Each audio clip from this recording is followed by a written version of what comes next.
Hello Play the Games, it's Boobity2 here and welcome back to Play the Game Central, and today what I'm going to be listing off are 6 things which I hope will return in the next Zombies game, which is going to be produced by Treyarch, which we can only assume can be called Black Ops 3, that's the working title at least. Obviously it's probably not going to be called that, but that's what we're going to be using so you all know what I'm talking about. But there's 6 things which I hope that will return, and pretty much these are the best things that I think personally have been introduced and occurred during our 3-game streak of Nazi zombie maps, and some of them aren't even Nazis, but hopefully they'll bring those back as well, so let's count that as 7, although that means that their German market is cut off severely, or they have to do a lot more work when they could have just made it not Germans.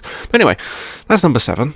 That was quick. We got him up with another one on the fly. So anyway, we're going to be starting off with number 6, and with number 6 we have things such as the Paralyzer, Tomahawk, Vril, and all that kind of stuff. And what I mean by that is these are weapons which the use of which is not apparent from the get-go. I mean, you get like guns like the ray gun, the Wunderwaffe, PPSH, the jet gun, the slickify, all these different kinds of things which pretty much make all of their uses very apparent from the very start of their usage. As soon as you get them, then you'll know that you have to use them in a certain way, and then that's it. But with things such as the Vril, the Tomahawk, and the Paralyzer, they all have different and special kind of traits which they do have. The Paralyzer is very good for flying. It eventually kills people, zombies, but mainly what its main use is for flying and for also letting other people fly around. And I remember when Buried first came out, we didn't know that for the first few days, which would have been very helpful. But that's what the Paralyzer does in its secret way. With the Tomahawk, it not just kills zombies like you would expect, it comes back to you like a boomerang, it picks up drops, you can upgrade it to the Hell's Redeemer, and that's very popular. No one knew about the Hell's Redeemer until like at least a week into the map itself, Mob of the Dead. And the Vril, obviously, a lot of people hate the Vril because it doesn't kill things instantly, and its uses are fairly mysterious, but it can grant you insta-kill, immunity to being targeted, you can cool down George Romero, you can do quite a lot of things with the Vril, so hopefully they will be bringing out more things like those weapons which have uses and purposes which aren't immediately apparent, and you have to go into a little bit more detail to figure them out. So the next thing which is coming at number 5 are 2 things in particular which are basically one and the same, and that is mazes such as the ones in Shangri-La and in Buried, and randomization. And mazes such as in Shangri-La and Buried, those are very good additions. I did enjoy those, and it always feels like you are going through the maze differently every single time.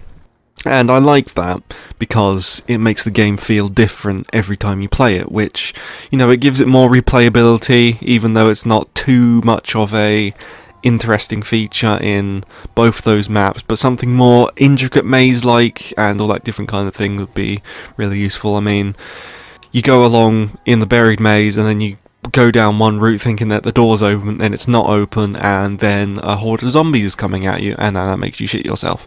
And I love those moments. Those are some really good times having with that kind of stuff. So some mazes and stuff like that, and randomization, such as in Shangri-La. Once again, the perks all shift around in different positions, and it kind of would have been nice if they did that every few rounds. Would actually been quite a nice, interesting feature, or make it some kind of drop thing which the monkeys give, which is just called randomize or something like that, and then the box, the perks, gun spawns, all different kinds of stuff, change locations, which would have been really cool in Shangri-La or something like that. So some more randomization and mazes and that kind of stuff would be awesome.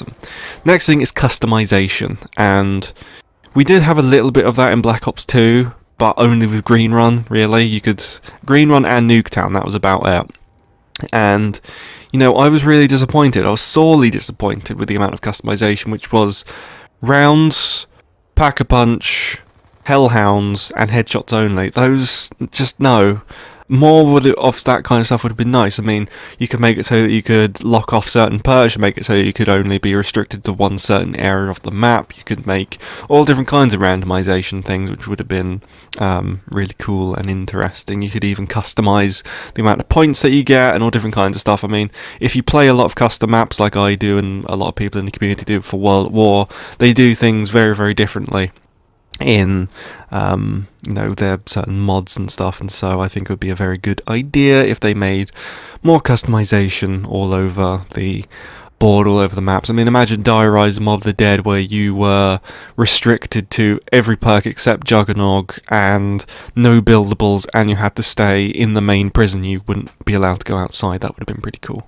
So the next thing to go into would be number 3, which comes in at elevators and teleporters and the minecart, I guess, in Shangri-La, and all those different kinds of things, which are immediate safety devices where, I mean, everyone who's ever played Derice has had one great moment where they have held down one teleporter room and there's zombies pouring in, and then they can't hold the windows, and they fall back into the teleporter, fight for as long as possible, and then teleport and go to the next teleporter, and that is some really fun stuff, and that's some great fun that I've had personally throughout my entire zombies experience has been from those quick escape kind of facilities, if you will.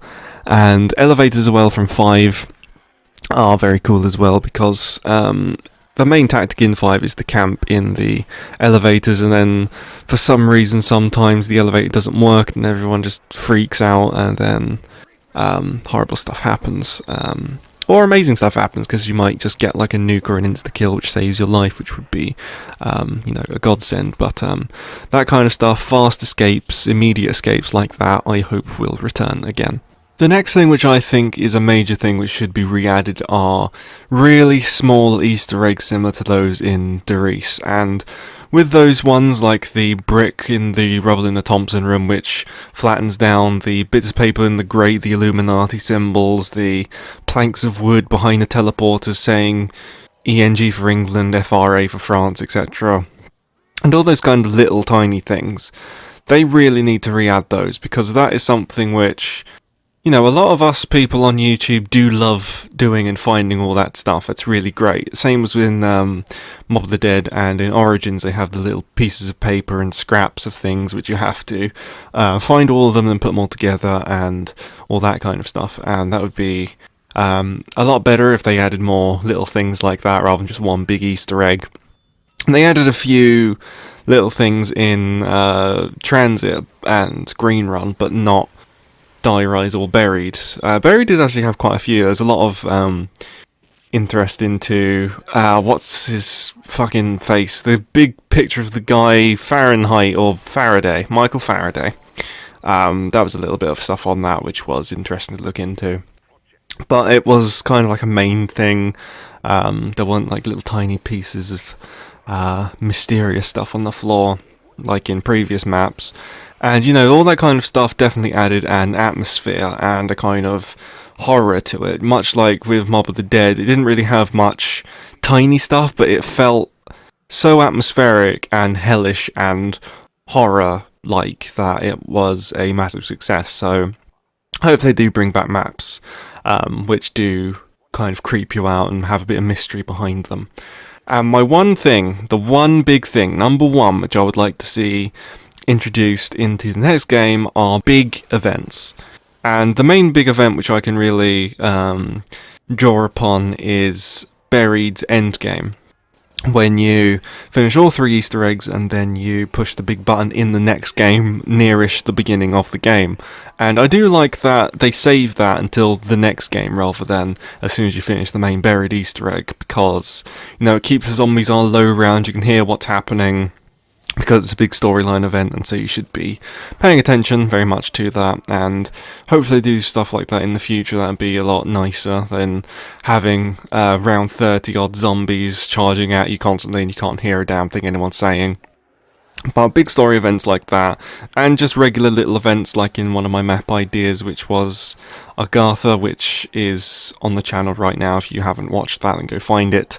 And a big event which I wanted planned on that was something where after about 10 minutes into the game and after you've cleared the first area completely just breaks away, and then you see a massive chunk of space and maybe some rockets flying about, the sun, the moon cycling every now and then, something like that. Just big events like that, something definitive, atmospheric, and encompassing, and engrossing, and all the kind of other ing words that I can think of and draw upon, which are in my head, but I can't really bring them out into my mouth right now, because I have no idea what they are, but they're there somewhere. But that is my top 7, really, things to talk about that I would like to see return and be introduced in the next Zombies game. And those are really, I think personally, the best additions in Zombies and the thing which makes Zombies enjoyable for me, all that kind of stuff, which I hope that they will be including. But if you guys have any things which you would like to see improved and added or returned in the next zombie game, let me know in the comment section below. All your ideas, let me know your feedback on my ideas, etc, etc, etc. And that's it. So thank you for watching. Leave a like, be so kind as to do so. Like button. Press that little thumbs up, which might change in the next YouTube update because they keep doing that. But thumbs uppy, likey goodness, and subscribe if not subscribed already, because it is Play the Game, obviously. And when the next game comes out, you better believe that this is going to be the place which blows up with the best content in the world in 4K quality, no less. But anyway, thank you for watching, and I'll see you next time, and goodbye.